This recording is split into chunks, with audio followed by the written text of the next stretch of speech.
Okay, so joining us again, as I told you, is Pastor Roger Breedlove and his wife, Madell. Can you just share with us where you are right now? Okay, Breedlove, take a couple of pictures, and we start this. The city was one of the cities that was actually destroyed. What is it? But this is the piece that The synagogue where Jesus actually came in and read the scripture out of Luke chapter 4, verses 18 through 21. And he talks about 23. He talks about sitting down. When he got done reading, he closed the book and gave it to the minister, and he sat down. The seat in which he sat down, that's the one that's very controversial, because the Jews were looking for their Messiah, so they kept that seat actually covered up. And so even now, as we're up here, folks fight over the seat. Yes. But it's awesome. It's just awesome. And this place really is left desolate.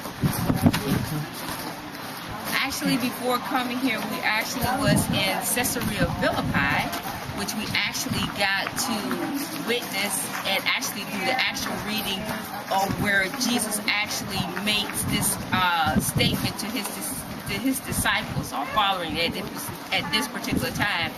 And he said that, well, who do men say that I am? And then, one said John the Baptist, some said Elijah. Then the Holy Spirit prompted Peter and said, thou art the Christ, the Son of the living God. We have some pictures of it, but we didn't actually do this setting here. But it actually showed us exactly where the setting of Jesus actually making the statement. And the reason why it was there was because in that particular synagogue, the people had so many other gods, and it actually, which I never knew, was actually prophesied in the book of Daniel that at a certain time that the Messiah would come. And here we go into the book of Matthew chapter 16, and we now see the fulfillment of what Daniel had prophesied, where here he is actually there making this declaration. Peter, by the Holy Spirit, saying, thou art the Christ, the Son of the living God. And then he said, upon this rock I build my church, which means in my kingdom it will have no end.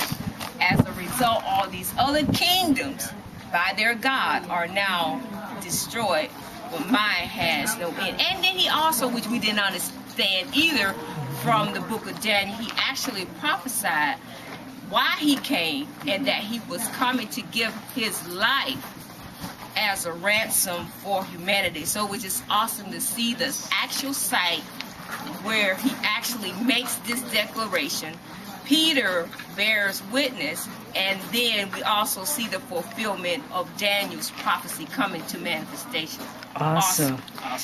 We're going to try to walk over and get a shot of that chair again. So if you don't mind, if we follow you over to the seat,